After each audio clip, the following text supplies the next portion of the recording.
uma denúncia envolvendo a filha do presidente Maciz, a Cristina Maciz, de repasse, né, ilegal, revenda de ingressos de shows no Morumbis em 2024. Então, o Arry Maciz, que está hoje na presidência, está desenvolvendo um trabalho, tem tido muitos elogios e tudo mais, foi o primeiro a levantar a mão quando recebeu essas denúncias e falar, independentemente do grau de parentesco, independentemente de qualquer coisa, tem que punir o CPF. Fez coisa errada, investigar e se tiver errado, vamos punir. Tá. O Olten Ares está levando essa situação toda para o Conselho Consultivo, que vai ter hoje uma reunião, né, que são aqueles ex-presidentes. E aí entra Casares, Aidar, esses todos vão? Eu duvido que o Casares apareça, não tem essa confirmação. Tá. Mas ele acabou de ser empichado. Mas é um conselho dos ex-presidentes. São ex-presidentes que se juntam ali para discutir uma situação. E aí a gente precisa falar também que tem um componente político também. Olten Ares, provável futuro candidato à presidência do São Paulo nas próximas eleições, que é da chapa, que é da situação Júlio Casares, que saiu do poder. Então, dentro do Morumbis, com quem eu conversei, com muitas pessoas com quem eu conversei desde ontem à noite, há um sentimento de que a ideia de Olten Ares, ao levar essa denúncia adiante e pedir, por exemplo, para avaliar uma permanência do Maciz na presidência por causa dessa denúncia da filha do Maciz, se coloca um componente político no sentido de vamos acabar em pizza todas essas denúncias que envolvem lá atrás, recentemente, né? Lá atrás não, recentemente, Douglas Schwartzman e Mara Casares, com a questão do camarote. E tudo que vem sendo, né, mostrado, tudo que vem sendo apurado, inclusive pela polícia.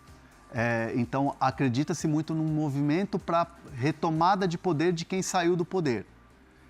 Então, o torcedor tem que ficar esperto nisso, tem que ficar observando, analisando e vendo todos os cenários desse lado. Também esse componente político. Interessa a muita gente que saiu do poder hoje não ter ali o Arry Maciz fazendo um bom trabalho do jeito que ele está fazendo. A questão do Marcos Antônio, como é que está? Bom, Marcos Antônio vai assinar nos próximos dias a renovação de contrato com o São Paulo, um novo contrato com o São Paulo. A informação que eu tenho é que está na troca de documentações, documento para lá, documento para cá. Esse novo contrato, ele vai ter validade até 2030. O Marcos Antônio, ele vai ter um aumento salarial, né, que condiz muito do que é a realidade dele hoje, um dos principais jogadores. Teve a questão do assédio do Flamengo, que o São Paulo conseguiu ali, junto com o Rui Costa, né, à frente do departamento de futebol, trabalhar muito nos bastidores, enquanto os empresários e o próprio Marcos Antônio recebiam sondagens e recebiam contatos do Flamengo, querendo contratar, querendo tirar ele do São Paulo. O Rui Costa conseguiu costurar esse novo contrato, né, com o Marcos Antônio e tendo um cara a cara, uma conversa com o Boto, executivo de futebol do Flamengo, dizendo não queremos vender. E não precificando o jogador, e sim colocando para o Flamengo que Marcos Antônio é tão importante quanto, por exemplo, o Arrascaeta para o próprio Flamengo, Caio Jorge para o Cruzeiro. Então, assim, sem precificar, mas dizendo a importância do cara dentro do elenco.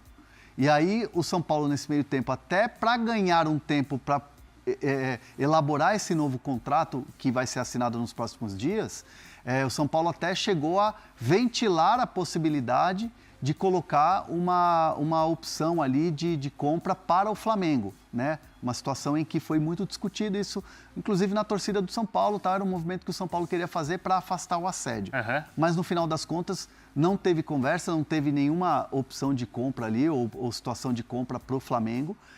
O São Paulo conseguiu fechar essa porta, conseguiu valorizar o jogador, um salário, né, condizente com a realidade do que ele está tendo de atuação, 2030, e a multa rescisória para clubes de fora, 100 milhões de euros, que dá aí pela conversão 600 e poucos milhões. 100 milhões de euros. 100 milhões de euros para clubes de fora. Lá no alto também. Mas o que mais chama atenção nesse novo contrato, e isso eu pude apurar ontem, é a multa para clubes nacionais. Porque aí os tubarões tipo Palmeiras, Cruzeiro, Flamengo não chegam perto. Qual é? Sai de 600 milhões de reais e aí você tem que fazer uma conta com o salário do jogador vezes 2.000, aquela coisa toda. Pode bater 900 milhões de reais. Ah, você tá brincando. Pode bater 900, pela conta, você pode bater 900 milhões de reais. A multa rescisória do Marcos Antônio agora com o São Paulo. Então, assim, ó, é para fechar a porta. Óbvio que ninguém vai comprar o Marcos Antônio ninguém pela tá multa. falando que ele vale 900 milhões de reais. Mas você consegue se 900 milhões de reais, precaver... você contrata o... sim. Quem? O Hendrick? Estevão. O Estevão? O Estevão. Acho que sim. Contrata. Você tira o Alan Elias do Palmeiras. Por menos até. Menos até? Não é 30 milhões? 35 de euros, 35, então. Mas, assim, é um movimento que, assim, é bom para o São Paulo, é bom para a imagem do São Paulo perante o mercado. Você consegue manter um jogador que é o principal, talvez, hoje do teu elenco, é o cara que dita o ritmo do time, é um cara que está sendo visto aí para a seleção brasileira, né? Cotado para uma seleção brasileira. E o São Paulo sai dessa negociação, principalmente a figura do Rui Costa sai muito fortalecida com essa conquista, vamos dizer assim. Com a permanência, com a maneira como você consegue segurar e fazer alguém assinar por uma multa que é impagável. O pessoal os caras já estão malucos aqui no chat. Os caras já enlouqueceram. É o Messi? É isso mesmo? É o Messi no auge? Não, é só ali a multa para você estar seguro de que ninguém vai... Mas também se alguém chegar lá por um valor menor, não sei, e o São Paulo entender que pode negociar, pode. É só para você estar protegido. Ele tem contrato até 2030 agora. É um contrato longo. É um jogador de 25 anos, um jogador jovem. E assim, eu tô falando, não estou falando que ninguém vai chegar alguém vai chegar e vai pagar a multa. Ninguém vai pagar Ninguém vai pagar essa multa, claro. Mas é uma maneira de você se proteger. Exato, para isso que serve a multa. Para você estar seguro que o cara vai continuar ali. É o seguinte, daqui a pouco tem o Marcelo Paes, mas a gente tem ainda o Vini Júnior para falar. Oscar. Então já vamos emendar o Oscar, então. Aí a gente já fala do Oscar e depois fala do Vini Júnior e fala do Santos e fala do Palmeiras e fala do Corinthians. E aí com o Marcelo Paes a gente fala do Corinthians. Isso. E aí então a gente fica até o esporte, até o linha de passe. A gente fica até o linha de passe aqui. Não, então vamos lá, vai, que tem bastante coisa. O Oscar está entrando num acordo finalmente aí com o São Paulo e aí a gente precisa colocar muito, assim, todas as situações dessa negociação. O Oscar quer cerca de 7 milhões aí do São Paulo em relação às luvas que ele assinou no contrato. Lembrando que esse contrato ele foi trabalhado junto aos empresários do Oscar pelo ex-presidente Júlio Casares, né? O Casares foi quem estava à frente dessa negociação, foi ele que fez todo o negócio com o Oscar. E o Oscar não abre mão de receber as luvas e, obviamente, os empresários as comissões que foram ali na negociação.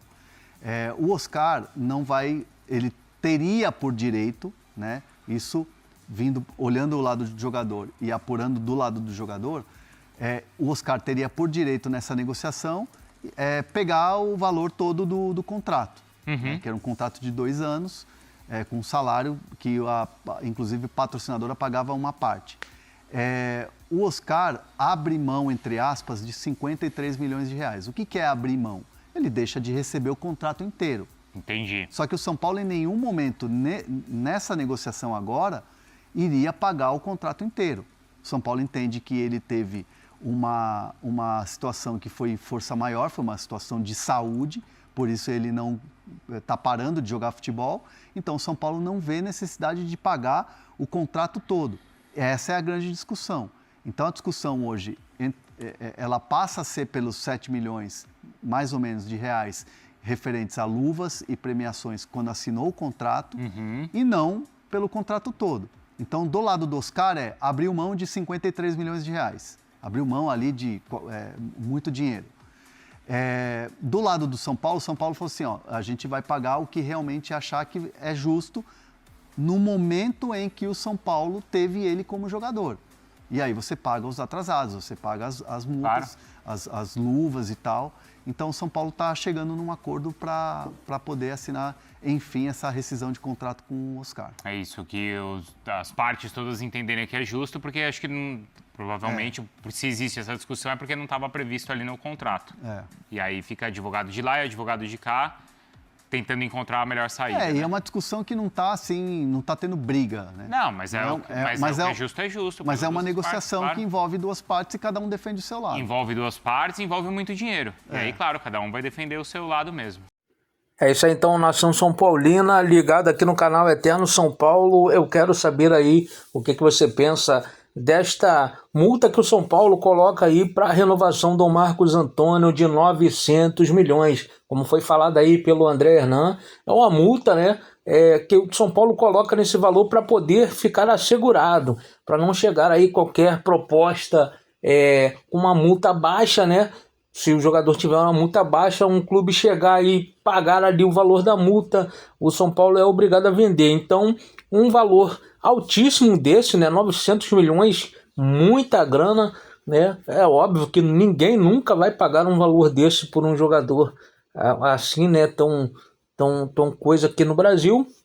Mas é uma segurança total que o São Paulo tem. Marcos Antônio, que foi muito especulado aí no Flamengo, quase foi parar no Flamengo. O São Paulo bateu o pé e segura o atleta. E agora também quero saber o que você pensa aí do Oscar, né? Já teve problemas antigos com o jogador e agora aí nessa rescisão de contrato, o jogador querendo, né, receber os valores que ele tinha direito em contrato até o final do seu contrato, né? Mas entra aí a grande polêmica, porque o jogador estava encerrando o seu contrato e não era para ter direito a receber nada, né?